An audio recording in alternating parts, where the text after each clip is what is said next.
Hey everyone, I want to show off the data-driven approach I've taken to handling tomorrow's harvest settings system. And so the reason why I wanted to do this approach is because historically I've not really enjoyed working on UI code and a lot of other things around that.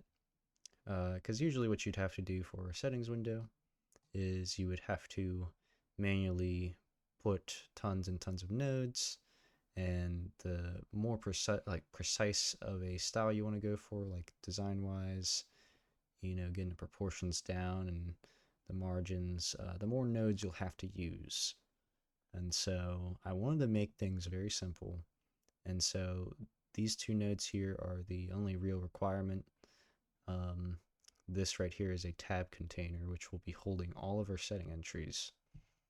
And so the idea with my setting system is that it takes a definition file, which this here is a JSON file. And as you can see, I have all of my settings here defined first by category. So we have the general category here and a video category. And then within, we have an order indice, which you can override to, set the tab order wherever you'd like. And then, of course, you have the entries here. And these all contain their entry type, a setter function, which you have to define, and the associated data, such as like a default value. For over here, we have a range, like a slider. So you can provide a range of values, like a minimum and maximum, and so on.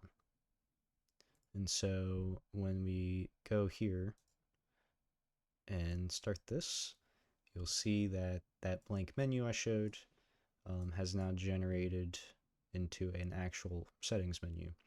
Now, the formatting's a little strange because these are translation keys and they have not been defined yet. And so it's going to look kind of odd in terms of text. But yes, as you can see here, this is a drop-down entry, and its entries within, I guess if you'd call them that, are defined as well in the settings definition. And over here in the video tab, we have some other types. So this is the slider entry type that I discussed earlier. And so this has a minimum of 1 and a max of 4. Does not do anything yet.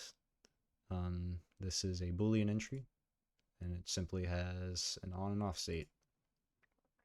And that one does work.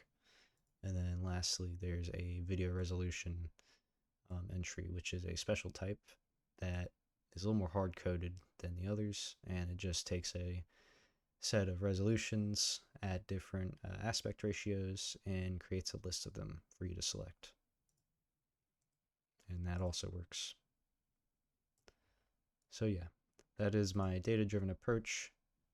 And of course, anything I modify in here will be reflected at runtime. So if I were to say change the order of the tabs here and flip them around, save that, and then of course now we start in the video tab and the general tab is now on the right.